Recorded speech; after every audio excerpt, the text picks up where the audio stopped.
단톡방 스터디 뉴스 톡입니다. 톡입니다. 네, 오늘도 굿모닝 SNS 기상 퀴즈를 다는 단톡방 친구들과 함께 진행해 보도록 하겠습니다. 네. 함께 해주실 뇌생남 이시연 쌤 그리고 조덕원 학생과 함께 하겠습니다. 어서 오세요. 반갑습니다. 안녕하세요.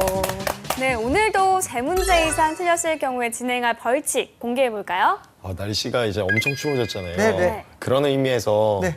이번 주도 아이스 버킷을 한 번 더 벌칙으로 해보도록 하겠습니다. 좋아요. 좋습니다. 네, 학생들의 셀프 벌칙 영상은 저희 방송 마지막에 공개하겠습니다. 그럼 다 같이 공부 시작해 볼까요? 열려라 단톡방. 학생이 나갔다니요. 도망가는 겁니까? 어떻게 나가지? 다시 돌아왔네요.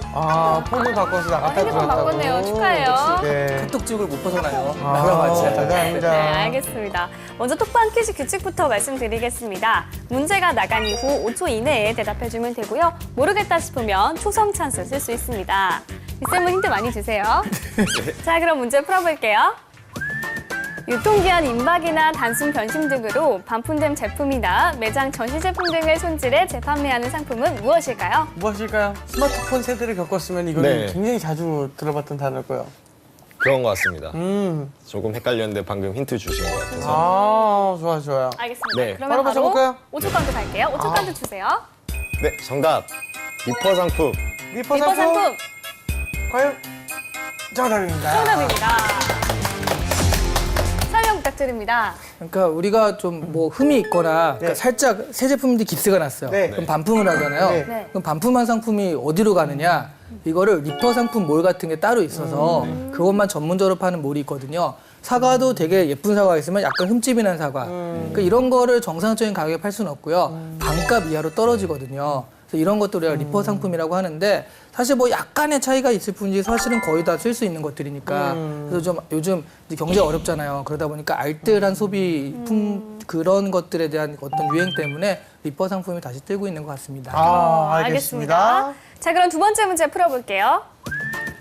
2013년부터 한국전자통신연구원과 한국과학기술원 등 20개 기관이 개발한 토종 인공지능 AI, 두뇌 보조기구의 궁극의 형태로 사람 몸 바깥의 인공두뇌를 말합니다. 이것은 무엇일까요? 이번 주제를 공부를 하면서 봤던 것 같습니다. 그래요? 그러면 알겠습니다. 바로 5초 카운트 들어갈게요. 네. 5초 카운트 주세요. 네, 정답. 엑소브레인. 엑소브레인. 엑소? 정답입니다. 으르렁. 부드러운. 그러니까 우리가 알파고 때문에 충격이 좀 있었잖아요. 네. 알파고나 이런 것들이 우리나라에서도 연구가 되고 있었거든요. 그래서 우리나라에도 엑소브레인이라고 해서 몸 바깥의 인공브레인, 그러니까 컴퓨터가 인공두뇌 작용을 하는 거죠. 네. 2023년까지 총 1,070억 원 정도 규모의 연구비가 투자돼서 이걸 국책과제를 수행을 하는데 이것들이 이제 한국형 인공두뇌, 한국형 AI, 한국형 알파고라고 말할 수 있는 건데 얼마 전에 그 장학 퀴즈 우승자들이랑 나와서 퀴즈 대결을 해가지고요. 이겼어요, 엑소브레인이. 그래서 이런 퍼포먼스도 나오다 보니까 요즘에 좀 더 주목을 받고 있습니다. 네, 알겠습니다. 자, 그러면 세 번째 문제 풀어볼게요. 네. 주로 신체적인 징후나 증상을 의도적으로 만들어내서 자신에게 관심과 동정을 이끌어내는 정신과적 질환입니다. 땡땡땡땡 증후군이라고 불리는데요. 무엇일까요? 네, 정답 바로 말하겠습니다. 웬일이죠, 오늘? 증후군은 빠르게 정답을 계속. 빨리 이야기를 해도 될까요? 그럼요. 알고 있으면 당연히 거죠. 그래야죠. 알겠습니다. 5초 카운트 주세요. 이러고 틀리면 민망한데. 네. 네, 정답. 정답. 민하우젠 증후군. 민하우젠 증후군. 정답입니다. 봄이 하나서 틀린 줄 알고 이미 아니에요. 아니 이미 그걸 했는데 틀릴 것이다. 틀릴 맞출 수가 것이다. 없다. 생각을 한 거죠. 근데 저번부터 보니까 약간 심리학 용어를 좀 잘하는 것 같아요. 그게 복수 전공으로 하고 대단하네. 자, 보통 리플리 증후군이랑 헷갈리기 쉬운데 그 보미 씨 혹시 학창 시절에 그런 애들 있지 않아요? 괜히 연약한 척하고 되게 뭐가 아파 막 이러면서 관심 받고 이런 친구들 있지 않았어요? 좀 그런 친구들 가까이 안 둬가지고. 그런 것들이 사실은 관심병의 일종이다 우리가 생각을 하잖아요. 그걸 이제 전문적인 용어로 민하우젠 증후군이라고 해서 이 친구들은 가짜 연기하는 게 아니라 진짜로 관심 받고 싶은 욕망 때문에 실제로 몸 증상이 나타나기도 해요. 그래서 예전에 이제 허풍선이 남작, 미나우젠 남작이라는 사람이 있었는데 미나우젠 남작의 모험이라는 게 있었거든요. 네. 책에. 근데 허풍선이잖아요. 근데 이제 거짓말하고 허풍선이다라는 그런 의미에서 미나우젠의 말을 써가지고 미나우젠 증후이라 부르고 있고요. 네. 리플리 증후 같은 경우도 자신의 상상 속의 세계를 막 이렇게 하는 건데 대신 다른 거는 미나우젠은 다른 사람한테 동정받기 위한 거고요. 그 리플리는 그게 아니라 그거 가지고 사기도 치고 막 좀 나쁜 짓도 할 수 있는 자기 만족이 우선시 되는 거라 좀 차별이 있다라고 합니다. 네, 알겠습니다. 자, 이렇게 해서 세 번째 문제까지 풀어봤고요. 네 번째 문제 풀어볼게요. 적대적 M&A를 당할 땐 자동적으로 직원들에게 높은 상여금을 준다는 내용을 정관에 포함시켜 공격자가 부담을 느끼게 하는 것을 땡땡땡땡이라고 부릅니다. 이것은 무엇일까요? 혹시 힌트를 좀 주실 수 있으십니까? 일단은 네. 5글자입니다. 5글자입니까? 네. 이거 뭐 초성 찬스 한번 갈까요? 아, 예, 초성 찬스 괜찮은 것 같습니다. 지읒, 시옷, 네, 미음, 히읗, 시옷. 굉장히 어렵네요. 정말 초성을 들었는데 몰랐다 그럼 모르는 거라 과감하게 모른다고 하시는 네. 게 좋지 않을까 싶어요. 그러면 과감하게 모르고 배우도록 하겠습니다. 오, 3개 맞추시니까요. 네, 마음 편하게 하겠습니다. 네. 알겠습니다. 5초 카운트 주세요. 그냥 한번 외쳐볼까요? 모르겠습니다. 모르겠습니다. 과연 정답은? 정답은 주석 주석 낙하산이었습니다. 주석 낙하산이요? 네네. 오, 진짜 전혀 모르겠습니다. 근데 우리 예전에 황금 낙하산이라는 걸 한번 해본 적이 있어요. 네. M&A가 됐을 때 경영진한테 자동적으로 많은 돈을 주게 만든 상여금을 주게 만들어서요. M&A 하는 사람 입장에서는 기껏 했는데 엄청난 돈이 저기로 빠져나가니까 그러니까 이런 부분 때문에 에이 그럼 안 하고 마라. 네네. 그래서 경영권 방어하는 어떤 방법이거든요. 근데 그거를 경영진한테 주니까 황금 낙하산. 이걸 직원들한테 주게 되면은 주석 낙하산이라는 말을 쓴다라는 거죠. 네. 네, 그래서 좀 구분되고 있습니다. 알겠습니다. 자, 그러면 마지막 문제 풀어볼게요. 네. 일본 정부와 재계가 내수 활성화를 위해 추진하는 것으로 내년 2월 말부터 매월 또는 격월 마지막 주 금요일을 땡땡땡땡 땡땡땡땡땡으로 지정하고 이날은 각 정부기관과 기업의 퇴근 시간을 평소보다 3시간가량 앞당기는 제도를 도입하기로 했습니다. 이것은 무엇일까요? 금요일. 금요일. 초성 찬스를 여기 쓸 걸 그랬습니다. 그러니까요. 네. 그런 거 중계돼서 좋은 것 같아요. 뭐요? 그 영국 축구 리그 같은 거. 그럼요. 딱 하면 손흥민 뭐 어쨌다 맨날 나오잖아요. 아. 금토 이래가지고. 예. 영국 축구리그. 설마 그겁니까? 와, 그러면 틀려도 대답해 보도록 하겠습니다. 알겠습니다. 5초 카운트 주세요. 프리미어 프라이데이? 프리미어. 프리미어? 네, 정답은 프리미엄 프라이데이였습니다. 프라이데이였습니다. 프리미엄 프라데이는 여기 얘기했듯이 내수 활성화. 그러니까 2020년에 도쿄 올림픽이 있는데 지금 일본 인구가 줄어들면서 내수가 줄어들고 있거든요. 네. 도쿄 올림픽까지 원래 내수를 회복하겠다라고 해가지고 금요일 오후 3시에 일을 끝내. 그러면 2박 4일이면 여행을 갈 수 있고요. 또 놀 수도 있다라는 거에서 네. 한국도 그런 거 있었잖아요. 그러니까 이게 공휴일이 겹치면 월요일 날 좀 놀게 하면서 내수 진작을 했는데 실제로 많이 그게 소비가 됐거든요. 그런 걸 보면서 아이디어를 얻었는지 어쨌든 일본이 이제 내년부터 하겠다라고 나서고 있는데요. 또 어떤 일각에서는 뭐 요즘에 경기 하도 어렵다 보니까 그런다 하더라도 내수는 안 낼 것이다. 집에서 잠만 잘 것이다. 뭐 이렇게 보는 시각도 있지만 어쨌든 뭐 내수를 높이기 위해서는 이런 식의 지금 시도를 하고 있다라는 네. 그런 시도죠. 네. 알겠습니다. 자, 이렇게 해서 오늘 톡방 퀴즈 풀어봤습니다. 총 3문제를 맞춰서 벌칙은 면제가 됐습니다. 오늘 어땠나요? 그 힌트도 좋으셨고 저 또 아는 문제가 조금 나와서 운이 좋았던 것 같습니다. 네. 더 공부하도록 하겠습니다. 네. 좋아요. 자, 이번엔 뉴스톡이 선정한 이슈 공부해볼까요?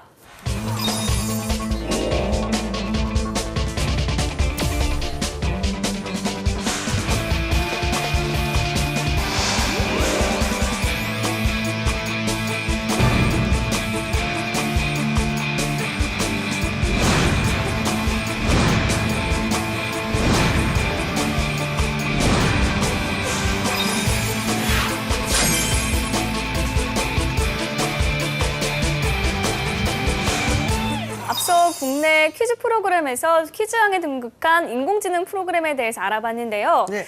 재환 씨는 인공지능을 일상에 활용할 수 있다면 어떤 일에 좀 이용을 해보고 싶어요? 저는 진심으로 스케줄 정리에 좀 이용하고 싶은데 그냥 단순히 요즘 스케줄 정리 그런 개념이 아니라 정말 적재적소에 지금 무엇을 하셔야 될 것 같은지 또는 내 집안에서 없던 물건을 뭘 사셔야 되는지 그 전반적인 나의 삶을 꿰뚫어보는 그런 진짜 인공지능 스마트형 그런 지능 시스템이 고도화로 발달된 그 스케줄 관리가 됐으면 좋겠다는 생각을 했습니다. AI 비서 뭐 이런 느낌이네요. 비서가 필요하다는 생각을 했습니다. 그렇군요. 이 영화에서 보던 인공지능이 부쩍 우리 곁에 다가왔습니다. 앞으로 점점 더 고도화된 인공지능 프로그램과 생활하게 될 텐데요. 현재 어디까지 왔을까요? 오늘은 이에 대해서 이야기 나눠보도록 하겠습니다. 네, 동원 학생은 현재 우리 일상과 이제 가장 밀접한 인공지능 하면 뭐가 떠오르나요?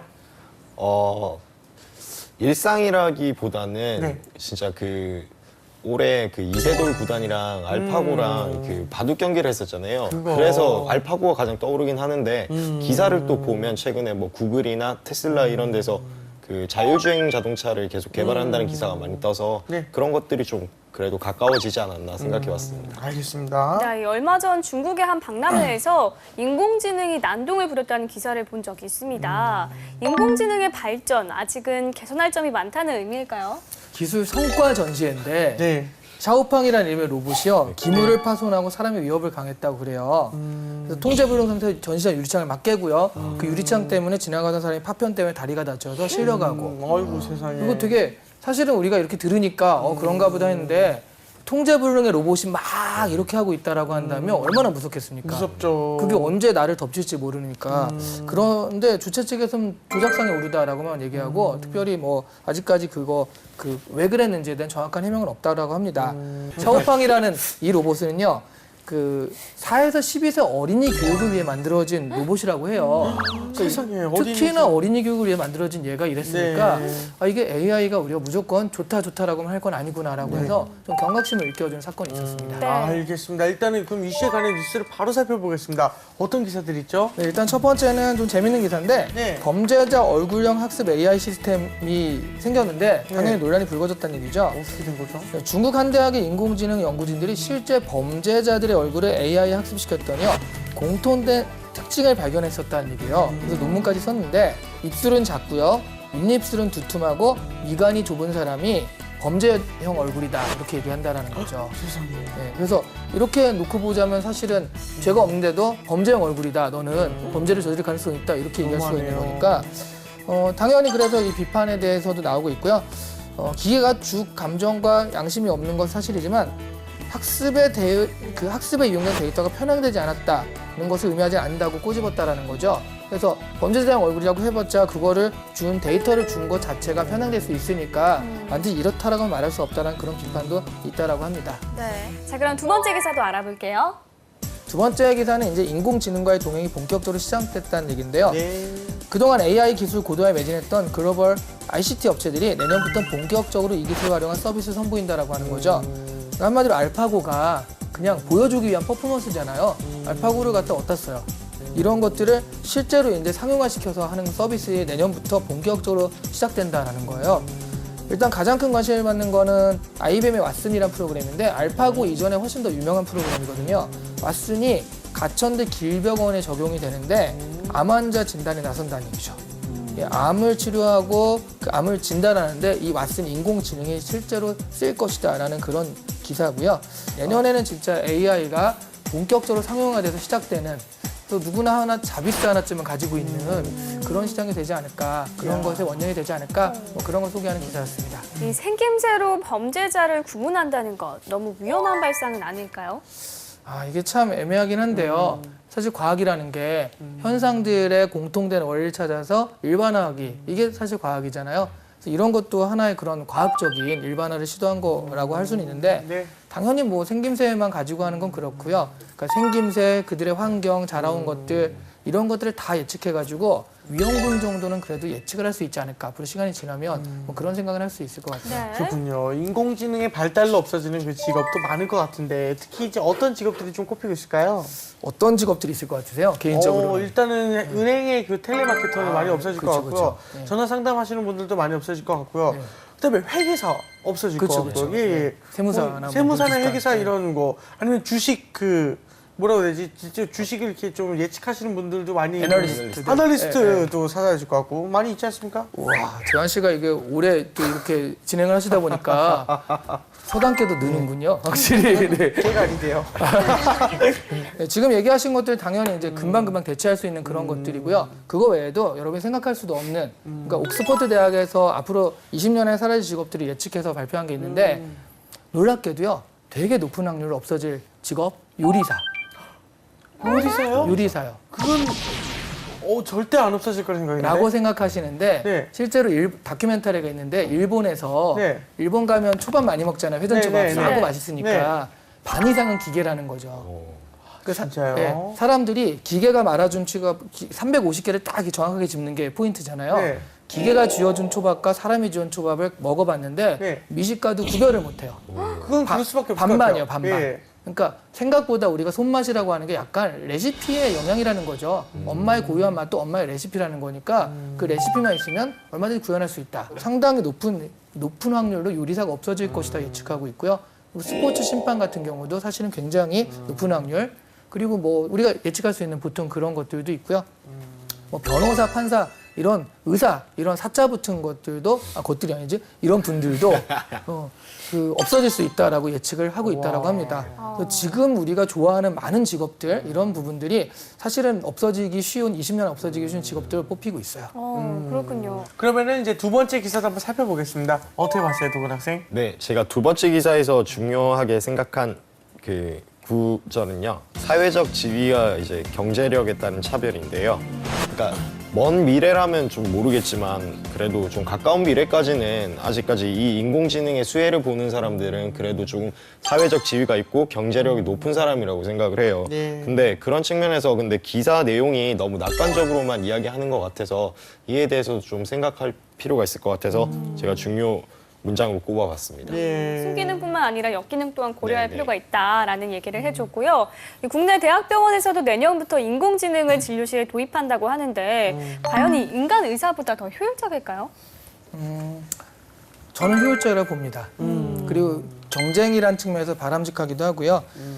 AI인 왓슨이 사실은 이전부터도 미국에서는 암 진단에 도입이 되어 있었거든요. 네. 그래서 충분한 경험이 쌓이고 있어요. 그래서 아마도 좀 더 정확한 진단을 내리는데 도움이 되지 않을까라는 게 하나 있고요. 또 하나는 그래서 지금의 우리나라 의사들은 그래서 상당히 부정적이거든요. 그래도 서양인들과 우리나라는 달라. 그러니까 못할 거야. 부터 그래도 기계인데 사람과 대화하는 게 중요하지. 뭐 이런 식으로 그걸 막고는 있습니다. 근데 지금 의사들이 어디 환자랑 대화를 하나요? 그냥 와가지고 듣고서 이렇게 하고 처방전 이러니까 실제로는 기계나 다를 바가 없지 않습니까? 일부 의사입니다. 모든 의사가 아니라. 그렇죠, 일부 의사. 네, 일부 의사들은 사실 그런 면에서는 기계가 이렇게 있을 땐 사실 사람들이 거기에 대한 더 신뢰를 보낼 수도 있어요. 그 기계가 정확한 진단서를 딱 해가지고 딱 주면은 사실 그걸 정확하게 좀 알고 싶은데 그런 얘기를 잘 안 해주니까 이렇게 진단서를 줬을 때 좀 더 효과적인 게 있고요. 그러다 보니까 인간 의사들도 이러면 지지 않겠다라고 해서 좀 더 친절하게 환자들에 대해서 환자들과 기계와의 이 사이에서 이길 수 있는 건 유대감이거든요. 그런 면에서는 인간 의사들의 어떤 유대감을 좀 더 뽑아낼 수도 있다라는 측면에서 저는 이렇게 도입되는 건 좀 괜찮은 효율적인 방법이 아닐까 뭐 이렇게 생각을 합니다. 네. 그렇군요. 이미 인공지능은 우리 사회 곳곳 전반적인 것에 걸쳐서 좀 분포되어 있는 것 같은데 이제 그로 인한 문제도 좀 많이 발생할 것 같습니다. 이제 어떻게 대응을 좀 해야 될까요? 그로 인한 문제가 대부분 영화에서 많이 나오죠. 기계들의 반란. 반란, 네, 터미네이터, 매트릭스. 매트릭스 뭐 이런 것들. 네. 이런 기계들의 반란 이전에 이제 오작동이라든가 이런 문제들이 있을 거고요. 네. 네. 그 다음에 보안 문제, 누군가 해킹하는 문제가 있을 거고, 그리고 안전 문제가 있을 거예요. 네. 이런 것들에 대해서는 지금 앞으로 나올 수 있는 거니까 지금 법규를 잘 만들고 제도를 정확하게 하는 게 중요한 거거든요. 그래서 이런 부분이 있을 때 어떻게 할 것인가. 그러니까 이런 문제를 일단 예측을 하는 게 중요하겠고요. 그랬을 때는 이렇게 해서 아예 처음 개발 단계부터 이런 것이 없을 수 있도록 최대한 하자. 네. 뭐 이렇게 좀 우리가 같이 좀 힘을 합쳐봐야 될 그런 시기 같아요. 네, 알겠습니다. 알겠습니다. 자, 이번엔 취준생의 뇌를 섹시하게 만들어 볼 시간입니다. 이름하여 이시안의 족보를 열어라. 열어라.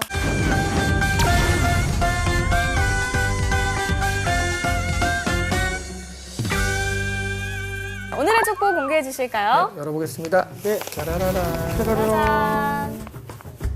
네, 수년 안에 우리 생활을 가장 바꿀 AI는 어떤 것이 있을까가 오늘의 주제입니다. 자, 오늘도 실전 면접처럼 진행해 보도록 하겠습니다. 도건 학생 답해 볼까요? 네. 우리 생활을 가장 바꿀 AI는 서비스 인공지능 분야, 그 중에서도 헬스케어 분야라고 생각을 합니다. 그 헬스케어는 이제 뭐 개인의 건강 진단이나 재활 치료, 그다음에 요양 및 간병 등에 해당된다고 생각을 하는데요. 제 나름대로 세 가지 기준을 잡고 한번 생각을 해봤습니다. 첫 번째는 얼마나 경제적인가였습니다. 그 스마트폰이라든지 지금 개인 의료기기 그런 것들과 충분히 연동을 하면 질병 예방에 따른 그런 그 향후 치료비 절감 등 그런 비용을 줄일 수 있다는 점에서 좀 경제적일 수 있다고 생각을 했습니다. 그 두 번째는 인간의 삶이 얼마나 이로운가였습니다. 그 말 그대로 헬스케어 분야 자체가 인간의 인간을 좀 더 건강하게 또는 이제 질병을 예방한다는 차원에서 충분히 인간에게 이로운 점이 많다고 생각을 했습니다. 그리고 마지막으로 비윤리적인가 또는 이제 가치 개입이 되는가를 따졌을 때 그 범죄나 보안 분야와는 좀 달리 그 가치가 좀 개입될 위험이 적고 그 궁극적으로는 인간을 계속 건강하게 이렇게 관리해준다는 점에서 이 부분도 만족한다고 생각을 했습니다. 근데 지금 되게 알맹이가 빠져 있는데 네네. 경제적일 것, 이로울 것, 비윤리적이지 않을 것 네네. 세 가지 기준을 했는데 헬스케어가 왜 여기에 맞아요? 다른 거보다? 그게 빠져 있거든요, 지금. 그 부분은요. 개인 그 건강 관리 앱이라든지 이런 건 어느 정도 나와 있지 않습니까? 근데 그게 100% 인공지능은 아니기 때문에 이제 개인이 가지고 다니는 스마트폰과 충분히 연동을 할 수 있고 가장 좀 빠르게 현재 지금 가지고 있는 거에서 뭔가 좀 더 빨리 연동할 수 있다는 점에서는 경제적이라고 생각을 했고요. 어떤 거요, 그럼? 그러니까 그런 타입이 뭐 예를 들면 아이폰 같은 경우도 요즘도 터치로만 이렇게 하는데 그 터치를 하면서 뭔가 또 의료적인 그런 거를 또 발견할 수 있지 않을까요? 제가 의학적인 그 지식은 뭔가가 뭐냐니까요. 네, 좀 자, 구체적인 거. 네. 예를 들어 네네. 지금 얘기하면 떠오르는 거는 가령 스마트폰이라는 거에 지금 딱 고정돼 있으니까 그런 네네네. 거고요. 가령 뭐 변기를 네네. 하는데 그게 우리가 우리 집안에 있는 거 오줌을 누잖아요. 네네. 그럼 그 오줌을 스스로 분석해가지고 거기에 대해서 병명을 진단해주는 걸 한다든가 네네. 그런 식으로 좀 기기를 다르게 바꾸면 그 얘기하는 게 가능해지죠. 네네네. 네. 어, 네, 그러고 네. 뭐야? 깜짝 놀랐어요. 아, 예. 왜요? 완전 좋은 아이디어신 것 같아서. 네, 알겠습니다. 예, 여기까지. 선생님. 네. 이런 유형의 문제는 이제 어떤 기업에서 출제를 좀 하고 또 질문을 하는 의도는 무엇입니까? 아무래도 전자라든가 ICT 쪽에서 미래 산업에 관심이 많은 쪽에서 출제하기 좀 쉽겠죠. IT 알겠습니다. 그러면 실전이라면 어떻게 답을 해보는 게 좋을까요? 구체적일 필요가 있어요. 지금도. 그러니까 되게 뭐 전제는 이렇고 기준이 이렇다라고 막 얘기를 했는데 네네. 그리고 실제로 헬스케어라고 했는데 그래서 이 기준에 이 헬스케어는 이렇게 맞고 저렇게 맞습니다라고 해야 되는데 그건 빼버리고 이렇게 얘기하니까 그래서 자 그럼 지어봐 그 관계 지어봐라고 하니까 지금 막 그 관계 짓는 그런 느낌이 너무 나게 얘기를 하니까요. 네. 실제적으로 이거는 구체적으로 이렇게 발전되고 이렇게 할 것이니까 이게 가장 유효한 것이다라고 말을 해야 되니까 근데 그걸 구체적으로 어떤 모습일까 생각을 안 했기 때문에 수년 안에다 그 의료는 그렇지 않지 않을까라고 하니까 좀 당황하게 되는 거예요. 그러니까 구체적으로 몇 년 안에는 어떻게 될 것이다까지 생각을 한 상태에서 답변했으면 좀 더 좋은 답변이 나오지 않았을까 싶습니다. 네. 알겠습니다. 도근 학생 선생님 거 어떻게 들었어요? 네. 제가 이게 선생님 지적해 주셨듯이 뭔가 이렇게 기준은 그래도 나름 세워서 이렇게 이야기를 하려고 했는데 어떻게 보면 또 좀 디테일한 면이 부족하지 않았나. 예, 매번 똑같은 말을 하는 것 같지만 좀 더 신경 쓰도록 하겠습니다. 알겠습니다. 자, 이렇게 있음을 줬고 확인해봤고요. 이번에 우리 단톡방 친구들과 함께 공유하고 있는 주제 알아볼까요? 예, 좀 오늘 재밌는 주제인데 다음 직업들이 AI로 대체된다고 하면 어떤 순서로 신뢰가 가는가라는 거거든요. 네. 그 직업들은 일단 법조인, 뭐 판사, 검사, 변호사를 법조인이라고 하죠. 법조인, 의사, 운전기사인데 이 세 명의 직업군 중에 가장 신뢰받는 거, 가장 내가 생각하기엔 AI로 했을 때 가장 신뢰가는 거, 그 다음을 순서를 좀 만들어 보라. 이렇게 좀 문제를 냈습니다. 일단은 저의 개인적 의견은 운전기사, 의사, 법조인 순인 것 같습니다. 이유는 뭐냐면 AI 자체가 일단 사람이 있어도 되냐 없어도 되냐 이 두 가지 전제 조건을 바탕으로 좀 분간이 될 수 있다고 생각을 하거든요. 일단 운전기사는 사람이 없어도 됩니다. 요즘 기술로도. 근데 이제 다만 그 돌발 상황에 대한 대비가 많이 이루어지지 못했을 뿐 어쨌든 사람이 없어도 되는 것. 의사 같은 경우도 실제로 없어도 되는 정말 그 처방이나 그런 진료들이 있고 있어야만 하는 것도 있지만 어쨌든 사람이 없어도 되는 부분도 있는데 이 법조인 같은 경우는 아무리 판례를 한다 하더라도 되게 어려운 것들이 이제 판례를 섞을 수 있어도 그 각자의 상황마다 너무나도 다양한 수많은 상황들이 있기 때문에 그리고 이 내 마음이 어떤 사람에게 가느냐 이게 아예 배제할 수가 없는 것이거든요. 그래서 사람의 감정이 담겨야만 법이란 것도 판결이 더더욱 정확히 날 수 있다고 생각을 하기 때문에 그래서 이 사람이 없으면 안 되는 게 법조인. 그런 여러 가지 예를 들더라도 법조인이 가장 AI로 되게 어렵지 않나. 역시 법학과 출신이라 그러게요. 이 동기들의 이 직업을 좀 걱정해주는 마음이 확 느껴집니다. 아, 네. 먼저 칭찬받는 줄 알았는데. 보미 아나운서는요? 저는 반대예요. 저는 오히려 법조인이 가장 신뢰가 높고요. 네. 그 다음에 운전기사, 그 다음 의사 순으로. 진짜 반대네요. 네, 해봤는데요. 일단 법조인 같은 경우에는 많은 판례를 빅데이터로 최대한 모아서 객관적인 판단이 가능하고 또 주관이 배제되어 있기 때문에 좀 공정한 판단이 기대가 되는 부분이 있어요. 그리고 운전기사 같은 경우에는 사실 지금 AI를 통한 자율주행이 이미 상용화를 눈앞에 두고 있기 때문에 주행 시 좀 아까 말씀했듯이 갑작스런 변수에 대한 대응력만 좀 정교화된다면 인간의 졸음운전, 음주운전, 난폭운전으로 인한 사고율을 많이 낮출 수 있을 것 같다는 기대가 좀 되고요. 네. 그리고 마지막으로 의료계는요, 이 수술, 물론 간단한 진단 정도는 충분히 대체가 가능하다고 생각하지만 이 복잡한 외과 수술 같은 거 있잖아요. 그런 거는 수술 시에 변수가 너무 많은데 그때마다 이 의사의 경력에서 나오는 좀 통찰력이 요구가 되는 부분이 있는데 AI가 그거를 대체하기에는 너무 불안할 것 같아서 저 같으면은 수술을 못 받을 것 같아요, AI한테. 알겠습니다. 네, 그러면 톡방 친구들의 의견 확인해 보겠습니다. 태희 학생, 운전기사, 의사, 법조인 순입니다. 운전기사는 이미 자율주행 자동차의 개발로 상당수 직업이 사라질 위기에 놓여 있습니다. 의사 역시 마찬가지인데요. 이미 증상만 갖고도 치료해주는 어플 등 의료계에 있어서도 큰 지각 변동이 일어나고 있습니다. 법조인의 경우에는 상황에 따라 인간적인 판단이 필요할 때가 있습니다. 따라서 만약에 대체된다고 할지라도 법조인의 대체가 가장 늦게 이루어질 것입니다. 유리 학생, 운전사, 의사, 법조인 순입니다. 일단 자율주행 자동차 등의 시장이 최근 성장함에 따라 운전사가 AI로 대체되는 것은 시간 문제일 가능성이 있기에 첫 번째로 선택하였습니다. 두 번째 순서인 의사의 경우에는 현재 마이크로 로봇을 통한 원격 진료가 일부 사용되고 있다는 측면에서 상용화가 그리 멀지 않았다고 생각합니다. 법조인의 경우 공신력을 얻기 위한 자격 문제 등의 사회적 이슈로 번질 수 있기 때문에 좀 더 논의가 필요하다고 생각합니다. 소희 학생, 법조인, 운전사, 의사 순인데요. AI는 주변 정보를 더 많이 수집할 수 있을수록 더 정합성 있게 일을 할 수 있다. 법조인의 경우 기존이 주어진 판례를 분석할 수 있다는 점에서 가장 신뢰도가 높다. 운전사는 기존 도로 정보를 받아볼 수 있지만 주위 조형물의 위치에 따라 변수가 있다.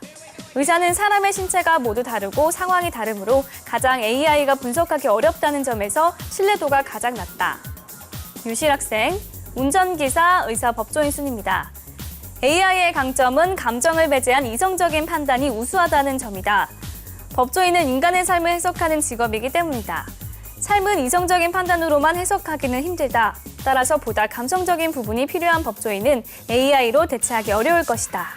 등의 의견이 있었네요. 지금 여기서 베스트 댓글 뽑기는 진짜 어렵죠. 그쵸, 어차피 다 비슷하니까. 저마다, 예. 그래서 전 차라리 베스트가 아니라 그 독특한 댓글. 그러니까 지금 똑같은 수는데 아닌 게 소희 학생이거든요. 네. 법조인, 운전사, 의사라고 해서 왜냐하면 이런 문제들은요 아이스 브레이킹 문제에 가까워요. 그러니까 정답은 없는데 마음껏 얘기해보자 이거예요. 네. 넌 왜 그렇게 생각하지? 라고 해서 자기 의견을 마음껏 전개할 장소인데 그거를 남들과 똑같은 걸 해버리면 전혀 들어오질 않으니까 좀 다르게 얘기할 수 있는 그런 게 좀 필요했거든요. 네. 근데 소희 학생 같은 경우 법조인 해가지고 어떻게 보면 논쟁거리가 될 만한 걸 먼저 하면서 그렇게 좀 얘기할 수 있는 장을 열었기 때문에 뭐 그냥 적절한 답변?